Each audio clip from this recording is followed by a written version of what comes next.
In the early evening hours of the 24th of December, 2011, Christmas Eve, 26-year-old Zazel Preston sat on her bed in her little apartment in Anaheim, California, and wrapped Christmas gifts for her children. Laying next to her was her newest addition to the family, her third child, a 7-week-old little boy. This Christmas was a big deal for Zazel. It was also a big deal for her husband, 30-year-old William Wallace, not only because it was going to be the first Christmas with their new son, but also because this was the first Christmas after Zazel and William had reconciled their relationship. They had been married for the past 3 years, but over those 3 years, their relationship had been very unhealthy and toxicant at times, abusive. But earlier that year, when Zazel had discovered that she was pregnant, this baby became kind of like a new anchor point for their relationship. It was like, suddenly, they could put their differences aside and just focus on raising their kids together. After wrapping her final present, Zazel hopped off the bed. She scooped up her little boy and then she headed out into the living room, where she met up with her husband and her 2 older children, who were little girls aged 3 and 8. Then they all headed outside and went next door to celebrate Christmas Eve at a party with their neighbors. Early the next morning, on Christmas Day, Zazel's 2 oldest children, the 2 girls, they got up early and they rushed out of their bedrooms and they ran down the hallway into the living room, where their parents were waiting for them on the couch, along with their baby brother. The living room was completely decked out with Christmas decorations that the family had put up over the past couple of weeks. The Christmas tree was in the corner with bright multicolored lights and ornaments all over it. There were wreaths on the wall and other string lights around the top of the room.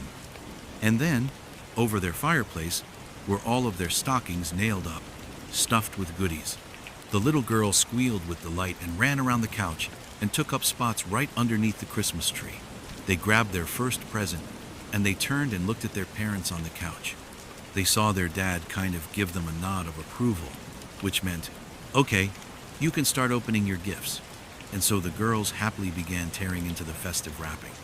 Then, after each of them had their brand new toy in hand, they turned around reflexively to show their parents. And so William, he sees the toys and he says, "Oh, they're so great, guys." And then when the girls look at their mother and they show her the toys, she doesn't even react. She completely ignores them. And so, at some point, these little kids, they start yelling for their mom. "Hey mom, check it out. Look at this new toy." But Zazel just sits there. She doesn't say a word. She's just sitting back on the couch, completely ignoring them. Finally, the 8-year-old turns to William and says, "What's wrong with mommy?" And at this point, William pauses, and then he gives Zazel a scathing look before very bluntly saying to these young kids, "Mommy got drunk and now she's ruined Christmas." The girls knew from William's tone of voice that their parents must be fighting, and so they did what they normally did when this happened, and that was to just try to ignore it.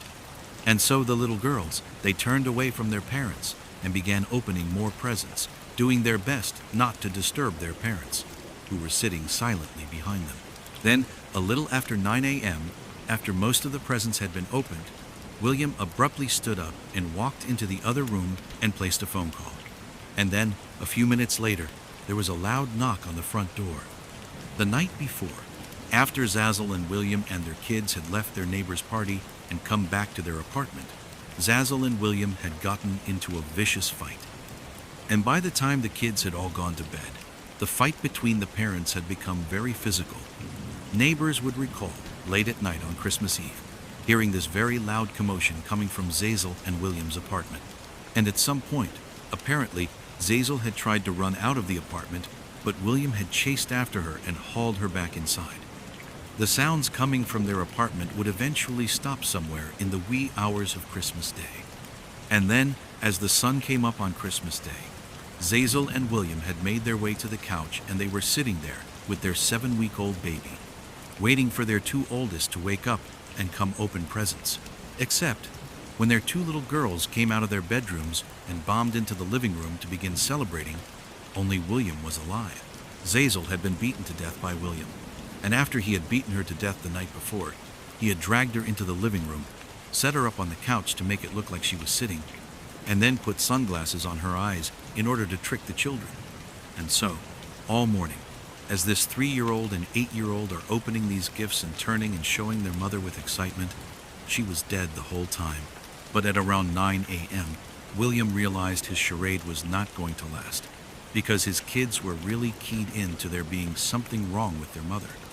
And so that was when he got up and he called 911 -1, and he told them that his wife had gotten drunk and fallen into a glass coffee table, and so she was hurt. And so, a little bit later, the police and paramedics, they arrive. They go inside, and right away they can tell William is lying to them. There's more to this story than they're being told. And so, ultimately, William would be convicted of second-degree murder, and he would be sentenced to 15 years to life in prison. As for Zazel's 3 children, they are now being looked after by her parents.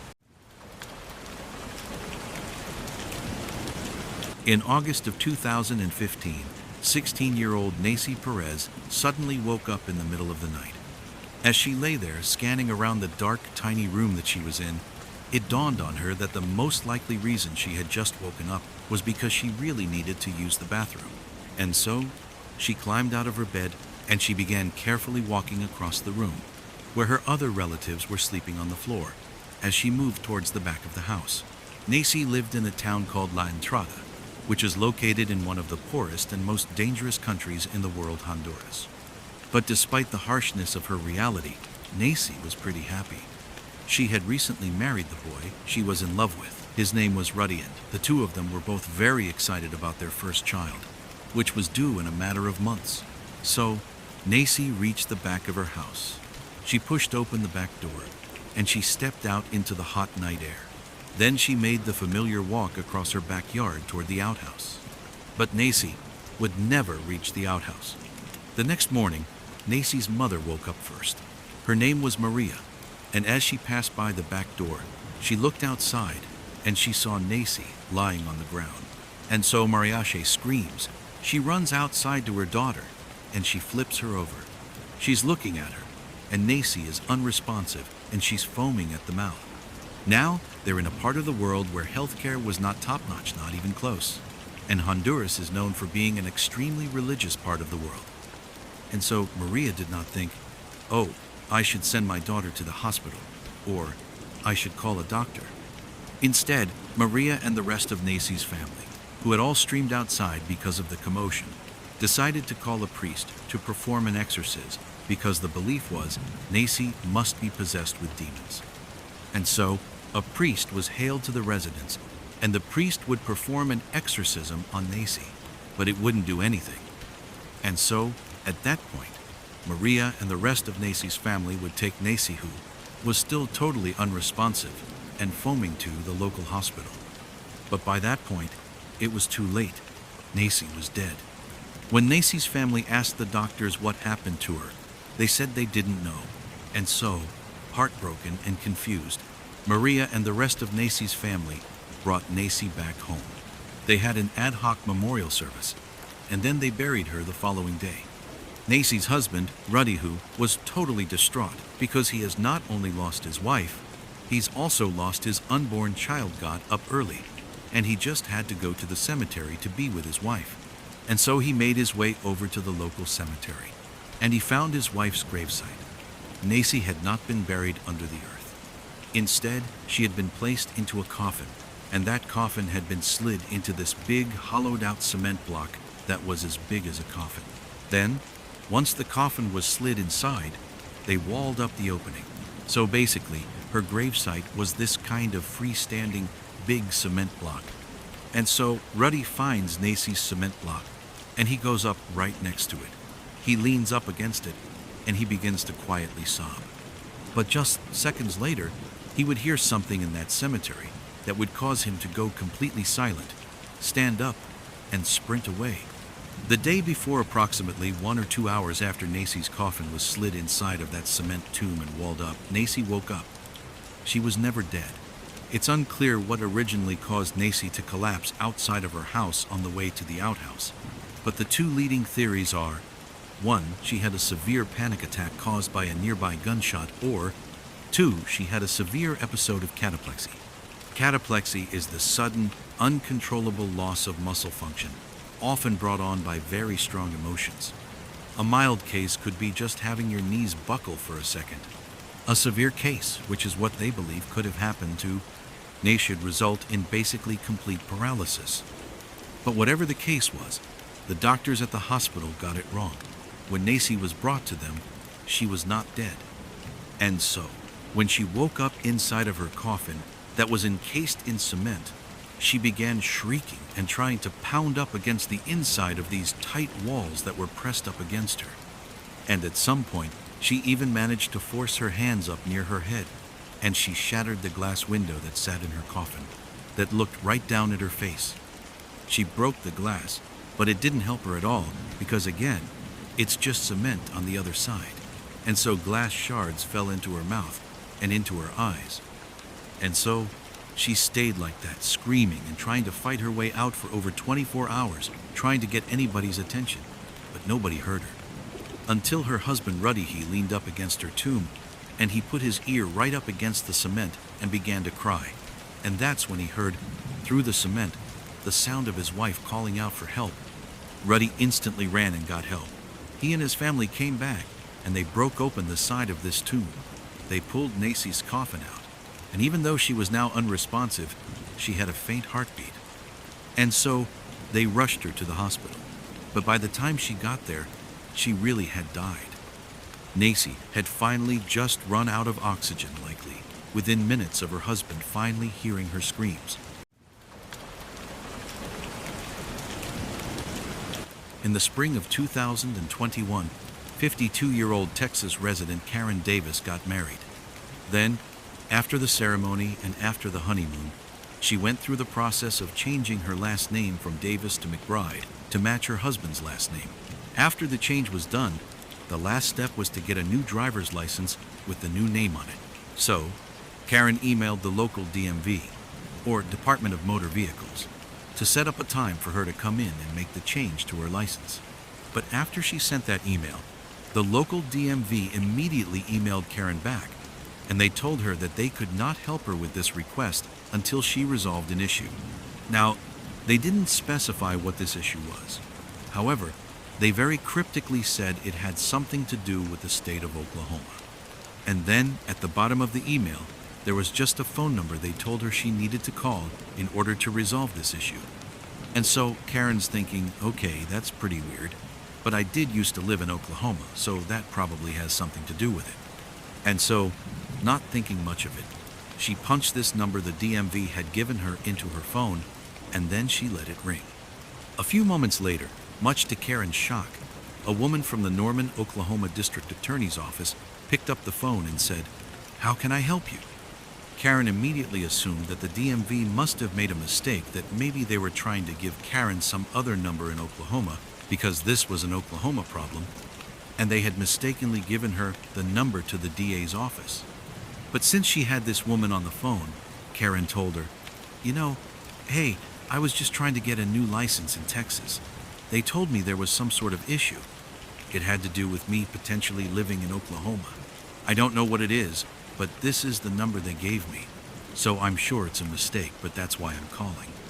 The woman from the DA's office had no idea who Karen was, but after taking down Karen's information and looking on her computer, she discovered Karen's so-called Oklahoma problem. And after she explained to Karen what this enormous problem was, Karen literally couldn't believe it.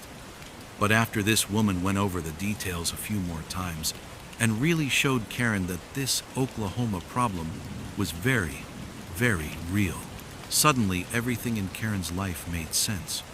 For the last 22 years, Karen, who was incredibly smart and friendly and polite and never had a problem with anyone, had an incredibly hard time getting a job.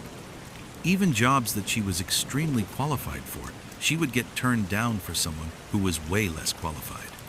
And then, in the rare times that Karen did actually get hired, she would always get fired for no reason. And so, Karen never understood why she was being treated this way until now. It would turn out 22 years earlier, which is when Karen's hireability issues began. She lived in Norman, Oklahoma, which is where the DA's office was, that she would end up calling 22 years later. And when she was living in Norman, she lived with a roommate. And this roommate was this nice young man who had a couple of young kids. And one weekend, he went to the local movie store called Movie Place, and he rented the hit 90s movie Sabrina the Teenage Witch to watch with his kids. And after he was done watching this movie, he didn't return the VHS tape of Sabrina the Teenage Witch back to Movie Place. Now, normally, when this happened, the movie store would just hit the cardholder with lots of late fees, which was actually great for the movie store. They made lots and lots of money on individual people that just forgot to return their movies. And if the cardholder just continued to hold on to this delinquent movie, at some point, the movie store would just hit them with a final fee that basically accounted for the total cost of the VHS tape that they had effectively stolen. And then, at that point, the matter was resolved. The cardholder owned the VHS tape, whether they knew it or not, and the movie store simply moved on. But in this case, Movie Place in Norman, Oklahoma didn't think that was enough. And when Sabrina the Teenage Witch was not returned in a timely fashion, they pressed charges against the cardholder. And the cardholder was Karen Davis. The roommate had just borrowed her card. And somehow, these charges against Karen were never brought up to Karen. She was never contacted by anyone. And so, for 22 years, she was technically a wanted felon, meaning every time one of her employers, either during the interview process or after she was hired, when they would run a criminal background check on her, it would pop up she was wanted for felony embezzlement. And so, this was the reason she kept not getting jobs and kept getting fired from jobs. Since discovering these charges, Karen worked with the Norman, Oklahoma DA's office and got these charges dismissed. In 1957, 31-year-old Larry Bader was living with his wife, Mary Lou, and their 3 kids in Akron, Ohio. Larry was a good father and good husband, but he was a terrible businessman. Over the past several years, he had launched several new business ventures, and they had all failed, throwing the family into fairly significant debt. And so, even though Larry desperately wanted to be an entrepreneur and eventually start a quality business, they didn't have the money to do that. And so, he had to just take some job in order to pay the bills. And so, the job he got was a cookware salesman for a local company, and it did pay the bills, but it did not make Larry happy. And so, on the weekends when Larry was not working, and if it was okay with his wife, he would basically just disappear and go fishing on Lake Erie, which is about an hour north of where they lived. That was his way of kind of disconnecting from reality, and kind of disconnecting from his somewhat crappy life. And so, on Friday, the 15th of March, Larry approached his wife and said, "Hey, I'd like to head up to Lake Erie and go fishing for the weekend." And she would tell him, "I got the kids, it's fine, you can go do that. But I heard the weather was going to be really bad. Are you sure that's such a good idea?" And Larry would tell her, "You know what, don't worry about it. These storms, they always hype them up. They're never a big deal. I'll be fine." And so, he kissed his wife, he kissed his kids, he grabbed his stuff, he hopped in his truck, and he left and headed up to Lake Erie.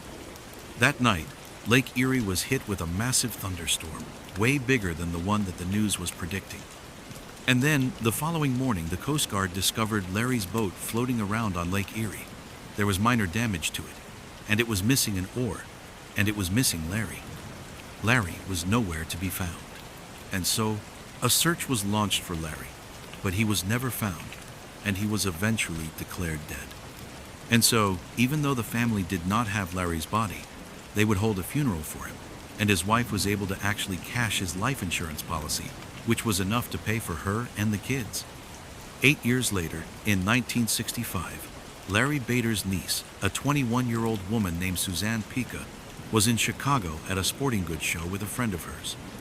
As they're walking through the different exhibits, looking at different sporting goods equipment, they noticed over on the side of the building there was a fairly large group of people gathered around this one particular exhibit. And so, she and her friend, she was with, walked over to this group, and they kind of pushed their way through. In the middle of this group was this man with an eye patch and a big mustache, doing an archery demonstration. Basically, he was shooting arrows into a target about 30 feet away.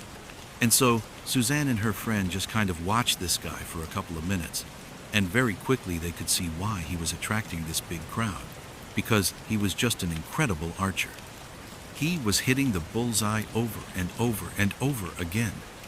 But as they continued to watch this guy, Suzanne's friend started to notice something unique about him, and he eventually turned to Suzanne and said, "Hey, doesn't this guy look exactly like your uncle who went missing on Lake Erie?" Suzanne was kind of surprised to hear him talking about her missing uncle, but she turned and looked at this guy, and all of a sudden she saw it too. He was a spitting image of Larry Bader, her uncle. Although this guy had an eye patch and a mustache, even with that, he looked exactly like Larry. And as Suzanne is watching him, she's thinking, Larry was known for being this incredible archer, and here this guy is, who looks just like him, and he's an incredible archer. And so, after this demonstration was over, Suzanne and the friend ran over to this guy with the eye patch on. Suzanne says to him, "Hey, I know this sounds totally crazy, but you look exactly like my uncle, Larry Bader, who went missing on Lake Erie 8 years ago." And so, the guy, he hears her and he kind of smiles and says, "I'm sorry. I don't know Larry Bader. My name is John Johnson. People call me Fritz. I'm sorry. I don't know who your uncle is. I can't help you."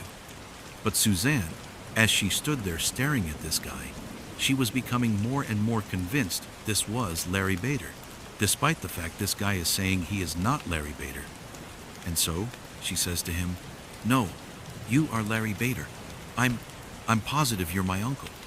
Now at this, Fritz would be polite but firm, and he would reiterate, "Look, I'm not your uncle. I don't know who Larry Bader is. I don't go to Lake Erie. I just don't understand why you think I'm him. I live in Omaha, Nebraska with my wife and my kids, and I'm on television.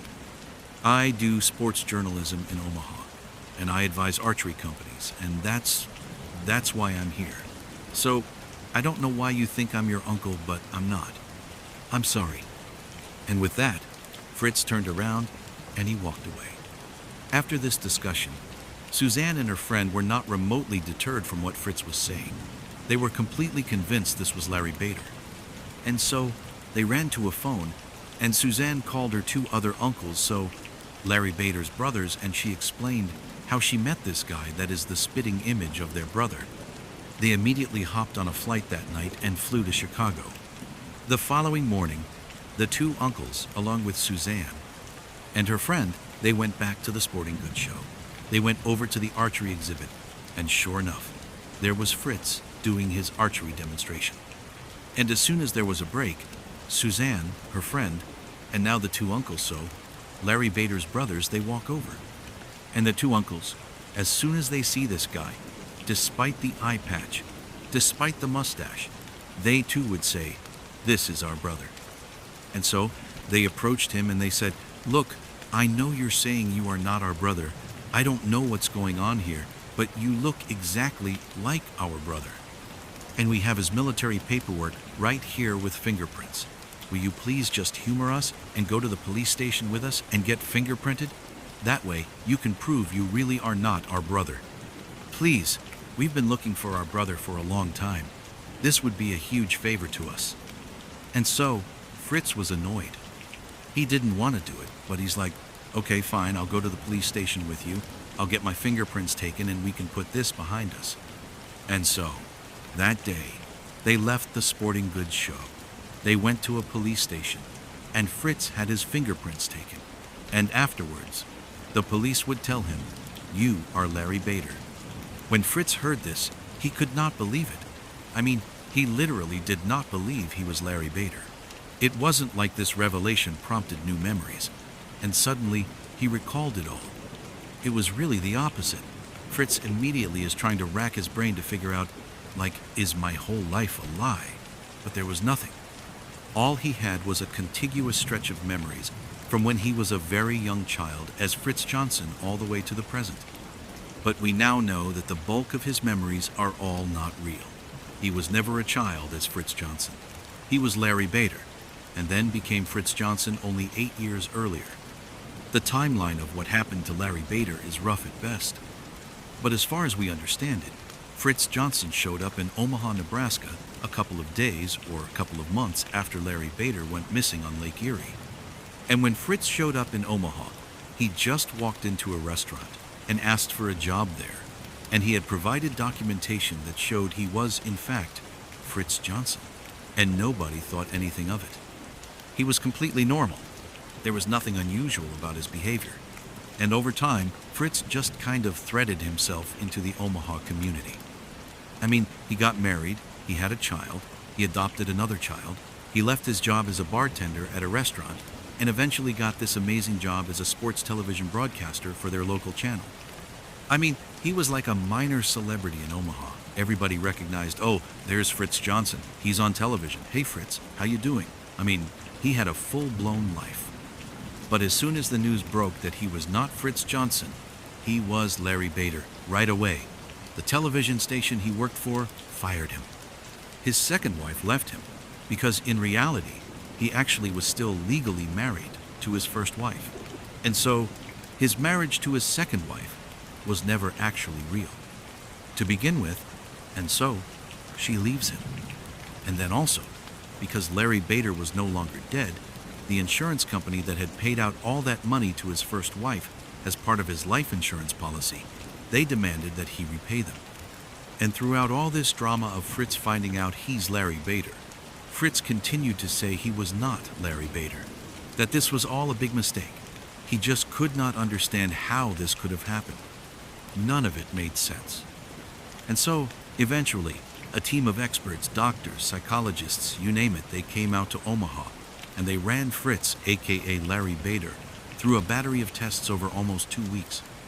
And at the end of all their testing, they concluded that 1, Fritz definitely is Larry Bader, so there's no debate there he is Larry Bader.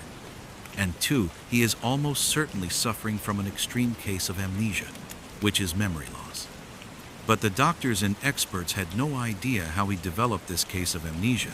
And, of course, Fritz, he too, had no idea how he developed this case of amnesia. And it's unlikely we'll ever get any more clarity on exactly what happened to Larry Bader, Fritz. Because, unfortunately, just 1 year after it was discovered Fritz was Larry Bader, Fritz would die. He had cancer in one of his eyes, and that was actually why he wore that eye patch. And the cancer had come back, and it took his life. Today, his case is considered to be one of the most believable and baffling cases of amnesia on record.